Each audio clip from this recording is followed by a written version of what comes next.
चिड़ियाघर गए घूमने के लिए, पिंजरे में देखा गोरिल्ला काला रंग का, तो इंग्लिश मीडियम बच्चा अपने दोस्त से कह रहा है, hey look this is King Kong, no disturb, okay. अब गरीब बच्चा अपने दोस्त से, अबे कल्लू देख रहा बाप, मसले को भगवान तू था तो मजा नहीं आ रहा, जितनी इंग्लिश पढ़ लो जो मजा हिंदी में कहीं नहीं है। एक चीज और, एक्सक्यूज मी, एक ऐसी बात है मेरे पास, पूरी दुनिया में अकेला मैं हूँ, मैंने ये बात नोट करी, आज आपको पता चलेगा। उस समय की बात बता रहे जब आप छोटे से नहीं इतने बड़े, जब आप लोग को पापा चावल या ढनी 1 रुपया दिया करते थे, याद है उस समय जब कोई मेहमान हम लोग के घर पे आता था, जब वो जाने वाला होता तो हम लोग बड़े खुश हो जाते थे, यार राजा कुछ पैसा लेके जाएगा यार।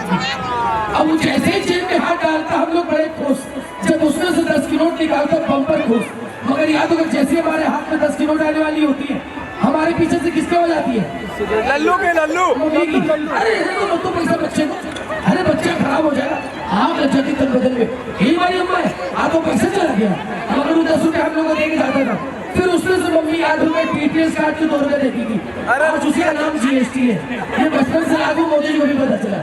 सर लड़कों को एक चीज याद होगा, इन दोनों को याद होगा, जब बचपन में मम्मी आपको कूट कूट के मारती थी तो आप लोग रोते रोते कहते थे हमारा पहले 120 रुपये तुम निकालो, 50 रुपये 20 रुपये वो 50 रुपये हम लोग छोड़ के बैठते थे। अब पूरे मोहल्ले के बच्चे को बताते थे मम्मी के पास 120 रुपये जमा है, कभी नहीं मिला। डांस तैयार है? तैयार है।